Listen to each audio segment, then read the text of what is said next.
Hey guys, welcome back to another video on the Inside Spurs channel. Hope you all enjoyed our week this week, be it what you were working, or on holiday, whatever you're doing, and I hope you looked after yourself and you're looking forward to a great weekend of football. It's FA Cup weekend and that is a weekend that I'm always on board for. Got a big game obviously tomorrow where it's Preston at 6 o'clock at Deepdale. Never an easy game when you play these sort of teams lower down in the divisions, always up for it, always up for a scrap. But yeah, hopefully obviously we come through into the next round and just seeing where sort of our FA Cup journey goes. But today we're going to be talking about players in and out. There is rumours about players out, be it on loan and permanent, so we'll be going through them. But we were looking at news about players coming in and one player that we were linked with that isn't happening. So let me start with the man in the thumbnail, Milan Skriniar. Central centre-half at Inter Milan.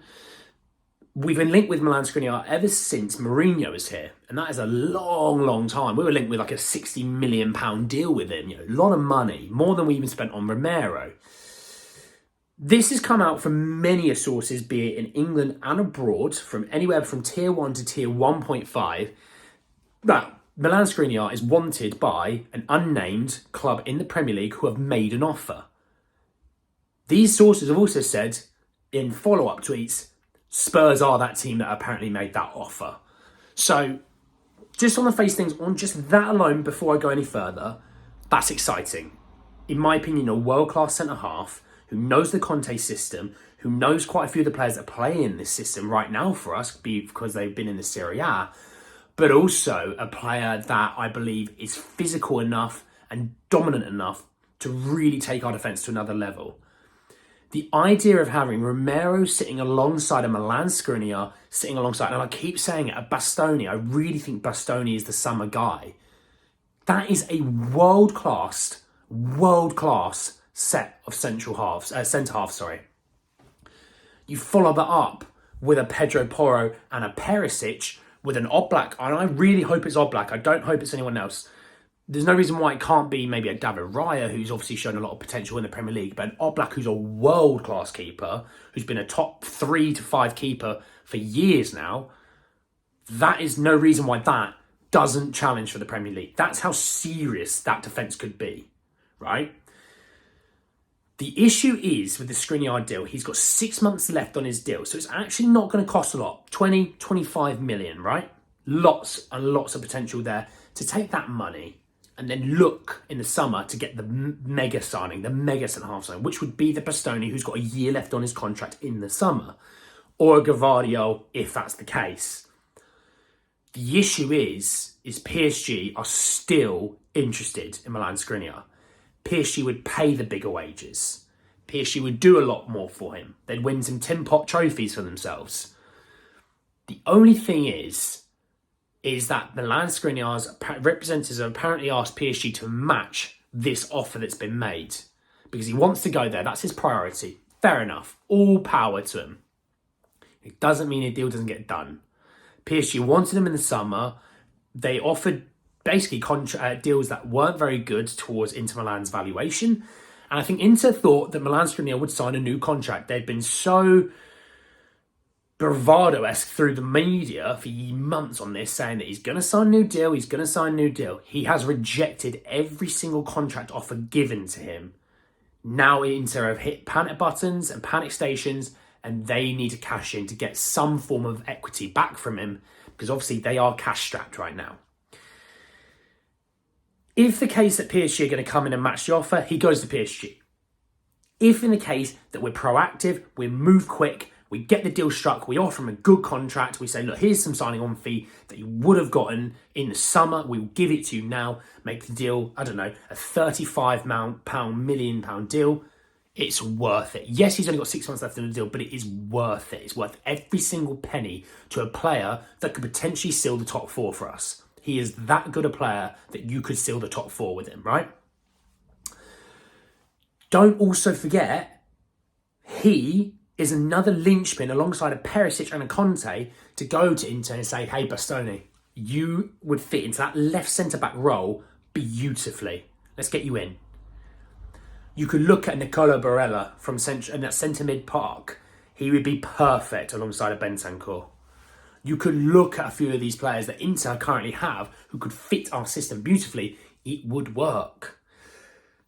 This is a deal that I pray gets done. Do I think it's done? I personally don't, in my opinion. I do think PSG come and just go, look, we'll get the deal done. We'll give you the money that you want. Come on, let's get you over. That I see happening more so. I hope is that the Spurs deal happens. Do I hope the Spurs deal happens? Of course. But we shall have to wait and see. Let's watch the space on that one. But we do have some better updates and better breakthrough news about Pedro Porro. The deal and the situation at the moment, this is from Fabrizio Romano. The deal is so close. It's nearing done. The valuation's sort of been sorted with installments. The only thing holding up is that they want Pedro Porro to play Saturday for Sporting Lisbon, and then the deal can go through. Now, I saw reports from smaller tiers within Portugal saying that because his release clause starts from the summer, that this window they want more money from him. I don't see that being the case. I don't think Sporting would do such a thing.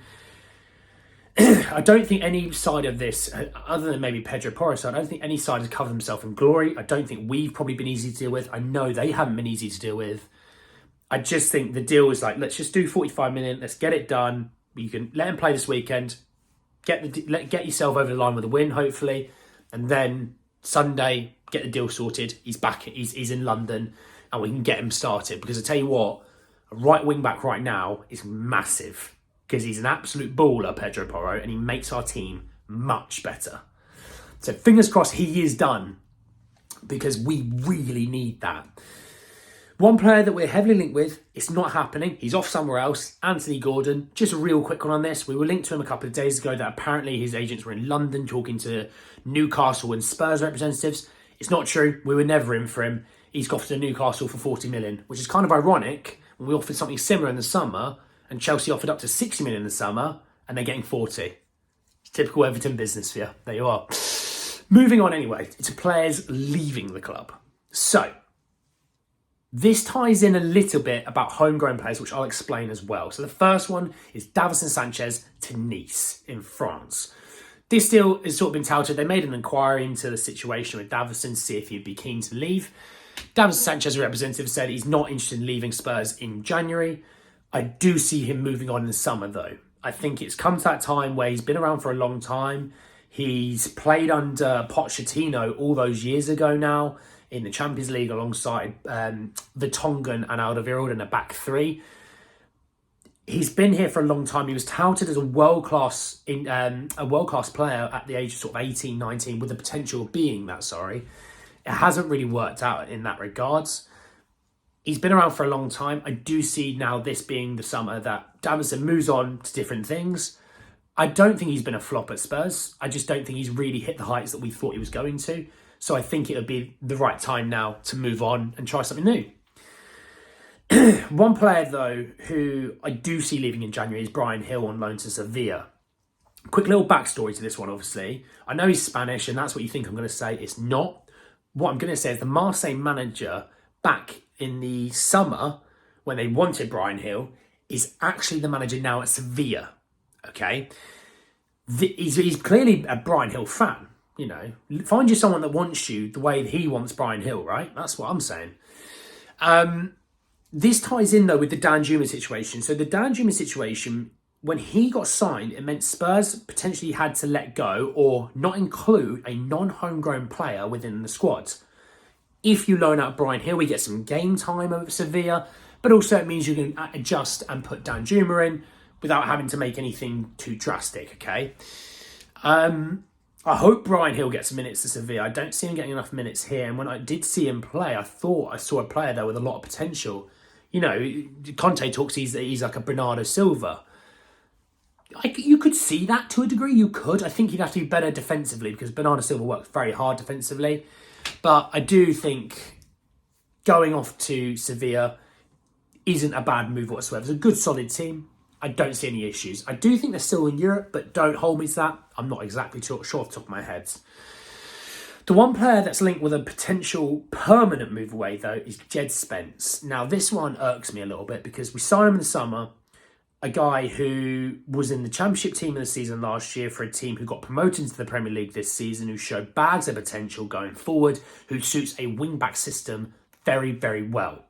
He's not been given the game time that he should have been given. There's no way you can tell me the performances that Emerson and Doherty have put in this season are anywhere good enough to stop a person getting any minutes whatsoever, even in a League Cup or an FA Cup game, right? He is a physical, quite tall player, very fast, can dribble with the ball, can take players on. He can also defend. I say we, let's be honest, it's not we, it's Conte. Conte doesn't seem to think he is up to scratch. A couple of weeks ago said this was a Fabio Paratici signing, not a Conte signing, which is a bit worrying if I'm honest. I'm not going to lie, it's a bit worrying, especially the news of Paratici the last couple of weeks. But I do think this is a deal that's such a shame. To let him go on a permanent, I think it's a shame. But you know what this reminds me of is a deal that you cash in on him to send the money to Sporting Lisbon for this player coming in to basically take his place and then drop the other two below him, right? In Emerson and Doherty. Emerson should be the one to go, in my opinion. That's the way I look at it. I think Doherty then becomes your number 2 with Jed Spence getting some more minutes potentially as number 3. But there's no way Jed Spence has been any worse than those two in front of him this season. I don't think Doherty or Emerson are good enough for Spurs, in my opinion. Doesn't matter if Doherty's a real fan favourite. No, not fan favourite. A squad favourite with the players in the squad. He's just not good enough. And if you want to be mates, go be mates elsewhere. I'd rather win trophies. I'd rather do something with this club, right? But anyways, that's the update on the situation coming in. Let me know what your thoughts are, obviously in the comment section below about the players coming in, players going out.